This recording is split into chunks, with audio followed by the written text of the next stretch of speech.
ማለዳ የመጣ ስታነቃኝ። እንደምን አደራችሁ ክቡራትና ክቡራን የምፅዓቱ አዋጅ ነጋሪ አገልግሎት አድማጮቻችን፣ ሰላም ለእናንተ ይሁን። የማለዳ ቁርሳችንን አሁን ጀምረናል። አዘጋጅ እና አቅራቢ ፓስተር አለማየሁ ነሞ። መልካም ጊዜ ሆነላችሁ። ከሕይወት ምንጭ ውሃ ስታረካኝ። ሰላም ጤና ይስጥልን፣ እንደምን አደራችሁ። ይህ በምፅዓቱ አዋጅ ነጋሪ አገልግሎት እየተዘጋጀ የሚቀርብላችሁ የማለዳ ቁርስ ፕሮግራማችን ነው። ወደ ዛሬው የማለዳ ቁርስ ፕሮግራም ከማለፋችን በፊት የዛሬው ማለዳ የሰጠንን እግዚአብሔር አምላካችንንና አባታችንን አብረን አመስግነን ወደ ዛሬው የማለዳ ቁርስ እናልፋለን። የዘላለም አምላክ እግዚአብሔር ሆይ ስለዚህ ማለዳ፣ ስለ ምሕረትህ፣ ስለ ቸርነትህ፣ ስለ በዛልን ጸጋ፣ ስለ ርኅራሄ በኢየሱስ ክርስቶስ ስም እናመሰግናለን። እግዚአብሔር ሆይ ቸርነት በስቶልን፣ ምሕረት በስቶልን፣ ጸጋ በስቶልን ዛሬ ደግሞ በፊትህ ሕያውና ቅዱስ የሆነውን ቃልህን እንድንመለከት፣ እንድናጠና፣ እንድንማር ስለ ዕድል ስለሰጠህን እናመሰግናለን። ኖ ደግሞ ቃልህ ኃይል አለው፣ ስልጣን አለው፣ ይሰራልና የቃልህ ኃይልና ጉልበት በሕይወታችን፣ በኑሯችን፣ በአገልግሎታችን እንዲገለጥ እንጠይቃለን። በቃል መንፈስ ሕይወታችንን አነጸው። ክብሩ ግን ለአንተ ብቻ ይሁን። ስለ ሁሉ ነገር ተመስገን። በጌታ በኢየሱስ ክርስቶስ ስም አሜን። እንግዲህ ባለፈው ሳምንት ስንመለከት የነበረው የአንደኛ ጢሞቴዎስ ምዕራፍ 2 ነበር እየተመለከትን የነበረው። በስተመጨረሻ የተመለከትነው ስለ ሴቶች በቤተ ክርስቲያን፣ ስለ እህቶች በቤተ ክርስቲያን ምን መሆን እንዳለባቸውና ሕይወታቸው ምን መምሰል እንዳለበት ተመልክተን ነበረ የጨረስነው። ጳውሎስ በወንድ ላይ እንድትሰለጥን አልፈልግም በማለት ያለበትን ምክንያትም ደግሞ ትንሽ ሰፋ አድርገን ለማየት ሞክረናልና ብዙ እህቶቻችን ዛሬ በእግዚአብሔር ጸጋ፣ በእግዚአብሔር ቅባት፣ በጸሎት፣ በማስተማር፣ በመዘመር ያገለግላሉና ይህንን እያበረታታን ነገር ግን የቤት ራስ ወንድ እንደሆነ የቤተ ክርስቲያን ራስ ደግሞ ክርስቶስ እንደሆነ አውቀንና ተረተን በባሎቻችን ላይ ወይም ደግሞ ሚስቶች በባሎቻችሁ ላይ መሰልጠን እንደሌለባችሁና ባሎቻችሁን ልትገዙላቸው፣ ባሎች ደግሞ ቤተ ክርስቲያን ክርስቶስን እንደወደደች እንደዚሁ ደግሞ ሚስቶቻቸውን እንዲወዱ በድካማቸው ሁሉ እንዲያግዟቸው የእግዚአብሔር ቃል ያስተምራልና እነዚህን ያሉ ሰፋ ያሉ ነገሮችን ተመልክተን ነበረ። ዛሬ ደግሞ እንግዲህ ወደ አዲስ ምዕራፍ ነው የመጣ ነው። ሁለተኛ ተሰሎንቄ ምዕራፍ 1 ነው የምንመለከተው። ምዕራፍ 1ን ዛሬ ቁጥር 1ንና 2ን ለማየት እንሞክራለን። ምክንያቱም ተያያዥነት ያለው ስለሆነ ማለት ነው። እንግዲህ የተሰሎንቄ መጽሐፍ ምዕራፍ 1ን ቁጥር 1ን አነበዋለሁ። ጳውሎስ ሲላዋኖስንና ጢሞቴዎስንም በእግዚአብሔር በአባታችን በጌታም በኢየሱስ ክርስቶስ ወደምትሆን ወደ ተሰሎንቄ ሰዎች ቤተ ክርስቲያን እግዚአብሔር ከአባታችን ከጌታም ከኢየሱስ ክርስቶስ ጸጋና ሰላም ለእናንተ ይሁን ብሎ ይናገራል። እንግዲህ እቺ የተሰሎንቄ ቤተ ክርስቲያን በነ ጳውሎስ የተተከለች ቤተ ክርስቲያን ነች። እነ ጢሞቴዎስና በዛ ደግሞ ብዙ አገልጋዮች እየተመላለሱ የሚያገለግሉባት የተሰሎንቄ ቤተ ክርስቲያን ጠንካራ ከሚባሉት በኤዥያ ካሉት በኤዥያ ካሉት ቤተ ክርስቲያን አንዷ ቤተ ክርስቲያን እንደሆነች ይታወቃል። እቺ ቤተ ክርስቲያን እንግዲህ ተሰሎንቄ መቄዶንያ ውስጥ የምትገኝ የሮም ግዛት ዋና ከተማ ነበረች። በዚህች ከተማ ውስጥ እንግዲህ ብዙ ጊዜ ስለ መጨረሻው ዘመን ከፍተኛ ጥያቄ የነበረበትና ከፍተኛ ዝግጅት የነበረበት ጳውሎስም ለዚች ቤተክርስቲያን ከፍተኛ ትምህርትን የሰጠበት ቤተክርስቲያን እንደሆነች ይታወቃል። እንግዲህ በእግዚአብሔር በአባታችን በጌታ በኢየሱስ ክርስቶስ ወደምትሆን ወደ ተሰሎንቄ ሰዎች ቤተክርስቲያን ይላል። እንግዲህ ቤተክርስቲያን ስንል የሰዎች ስብስብ ነው። ቤተክርስቲያን ስንል ደግሞ እያንዳንዳችን የእግዚአብሔር መንፈስ ማደሪያዎች ስለሆነን እያንዳንዳችን የእግዚአብሔር ቤተክርስቲያኖች ነን። ቤተክርስቲያን ማለት ጣራ፣ ግድግዳ፣ ሕንፃው፣ ድንጋዩ ሳይሆን የእግዚአብሔር መንፈስ የሚያድርበት የእግዚአብሔር መንፈስ ያለበት ነው።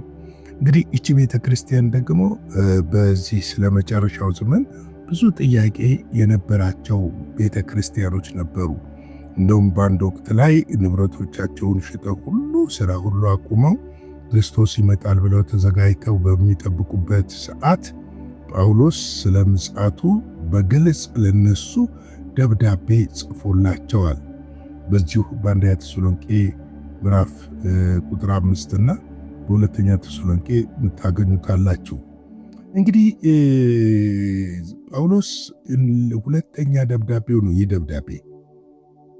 ደብዳቤ ሁለተኛው ደብዳቤ ነው። ወደ እነሱ ለመሄድ ባለመቻሉ ምክንያት ይህችን ሁለተኛ ደብዳቤ ጽፎላቸዋል። ይህንን ደብዳቤ ሲጽፍላቸው ግን አንድ የሚገርመው ነገር ምንድነው? ሁሌም ጳውሎስ እንደሚያደርገው ከእግዚአብሔር ከአባታችን ከጌታም ከኢየሱስ ክርስቶስ ስም ጸጋና ሰላም ለእናንተ ይሁን ይላል። የጌታችን የክርስቶስ ኢየሱስ ጸጋ ለእናንተ ይሁን። ጸጋው፣ ምሕረቱ፣ ቸርነቱ፣ በጎነቱ በሕይወታችን ውስጥ አስፈላጊው ቁልፍ ነገር ነው። የዳነው በጸጋ ነው። የምንኖረውም በዛው በዳንበት ጸጋ ነው። ጸጋው አድኖናል ይላል እግዚአብሔር ቃል። ያ ጸጋ ሰላም ለእናንተ ይሁን ይላል። ሁልጊዜ የማይረሳቸው በመልእክቶች ውስጥ የእግዚአብሔር የክርስቶስን ጸጋ ነው። ምክንያቱም የኔና የእናንተ አሸናፊነት የሚገለጥበትና የሚታይበት የክርስቶስ ኢየሱስ ጸጋ ነው። መንፈሱ በሕይወታችን ውስጥ የሚሰራበት የክርስቶስ ኢየሱስ ጸጋ ነው። ያ ጸጋ በሕይወታችን መስራት ሲጀምር አሸናፊ ሕይወት ይኖረናል። ለዚህ እኮ ነው በእምነት ይላል ያዕቆብ እንኳን ወደ ጸጋው ዙፋን ምን አድርጉ ይላል? ቅረቡ ብሎ ይለናል። ወደ ጸጋው ዙፋን ወደ ሰዎች አይደለም መቅረብ ያለብን። ዛሬ የብዙ ሰዎች መንፈሳዊ ልምምድ ወደ ሰዎች መሮጥ ነው። የሆነ ነገር ጸሎት ስንፈልግ ወደ ሰዎች እኛ አንንበረከክም። የሆነ ነገር ስንፈልግ ወደ ሰዎች ነው የምንሮጠው። እርግጥ ነው የቅዱሳን ጸሎት በሥራዋ እጅግ ኃይልን ታደርጋለች ተብሎ ተጽፏል። ነገር ግን እግዚአብሔር ኬሮፍ አይደለም የሚሰራው። እኛ ልጆቹ ስለሆን ቀጥታ እንደሚሰራ ማመን መቻል አለብን። ያ የህይወት ልምምድ በህይወታችን ውስጥ መኖር መቻል አለበት ብዬ አምናለሁ።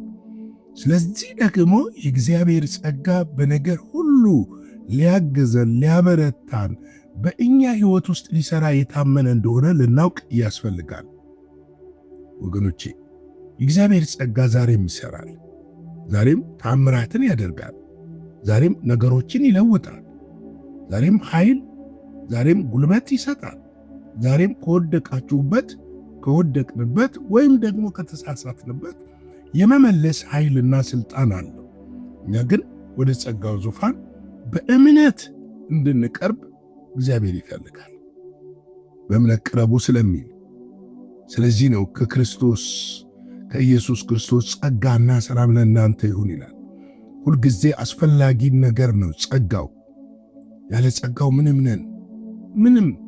ያለ ምሕረቱ ምንም ነን፣ ያለ ቸርነቱ ምንም ነን።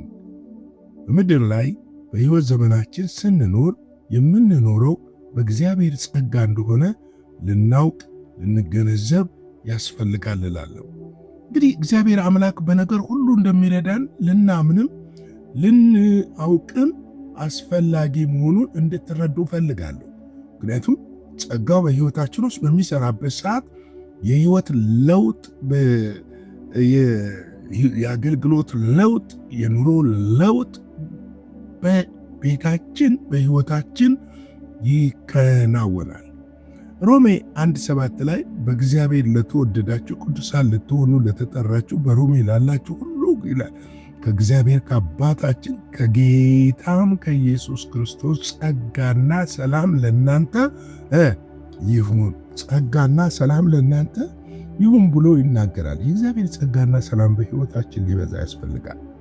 ሰላም ወሳኝ ነው። እኔ የምሰጣችሁ ሰላም ዓለም እንደሚሰጠው አይደለም ያለ ለዚህ ነው።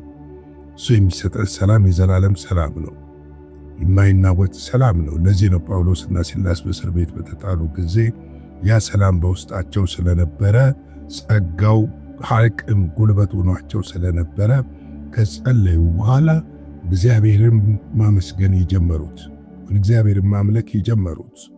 እስራቸውን ችግራቸውን አልነበረም ያሰቡት። ያስቡ የነበረው የእግዚአብሔር እጅ ተገልጣ እንደምታደናቸው ያስቡ ነበረ፣ ያመሰግኑ ነበረ። ያን ጊዜ ነው የእግዚአብሔር ኃይል የተገለጠው።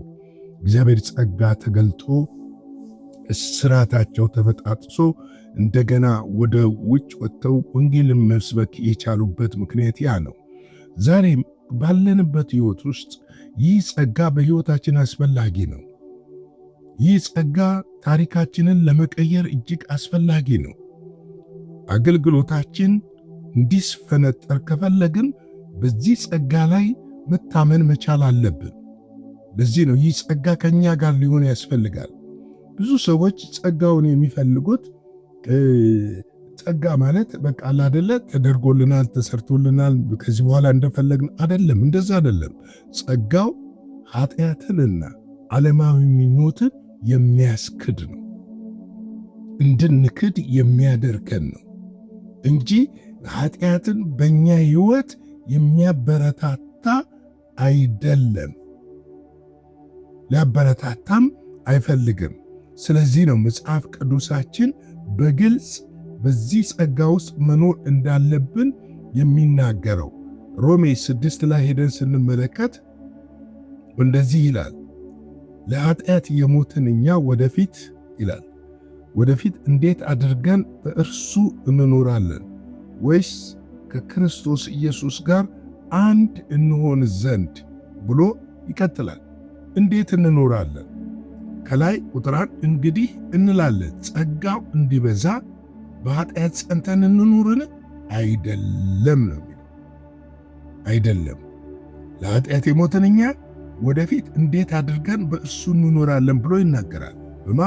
በክርስቶስ ኢየሱስ የምንኖረው በጸጋው ኃይልና ብርታት እንደሆነ ልናውቅ ያስፈልጋል። እንግዲህ ለዛሬ ማለዳ ይህንን ካልኩ ላይክ፣ ሼር፣ ሰብስክራይብ ማድረግ አይረሳ። አጭር ጸሎት እንጸልይና የዛሬውን የማለዳ ቁርሳችንን በዚህ ላይ እናብቃ። የዘላለም አምላክ እግዚአብሔር ሆይ በጌታ በኢየሱስ ክርስቶስ ስም ስለዚህ ማለዳና ስለዚህ ሰዓት በኢየሱስ ስም እናመሰግንሃለን። ክብር ሁሉ ለታላቁ ስምህ እናመጣለን። አንተ ታላቅ ኃያል ብርቱ አምላክ ነህ። በነገር ሁሉ ስለምትረዳን፣ ስለምትደግፈን፣ ስለምታግዘን አቅም፣ ጉልበት፣ ብርታት ስለሆነን እጅ በእኛ ላይ ስላለች ስለኛ ስለምትዋጋልን፣ ስለኛ ስለምትማልድልን በኢየሱስ ክርስቶስ ስም እናመሰግንሃለን። አሁንም ይህችን የተባረከች ቀን በእጅ አሳልፈን እንሰጣለን። ከክፉ ሰዎች፣ ከክፉ መንገድ እንዲሁም ደግሞ ከክፉ ሥራ ሁሉ በኢየሱስ ክርስቶስ ስም ትጠብቀን ዘንድ በደምህም ትሸፍነን ዘንድ በኢየሱስ ስም እንጠይቃለን። ሁሉ ለክብር ይሁን፣ በኢየሱስ ጌታ ድንቅ ስም አሜን። በነበረን የመልእክት ክፍለ ጊዜ እንደተባረካችሁ ተስፋ እናደርጋለን። በነገው ማለዳ በሌላ ዝግጅት እንገናኛለን። መልካም ቀን።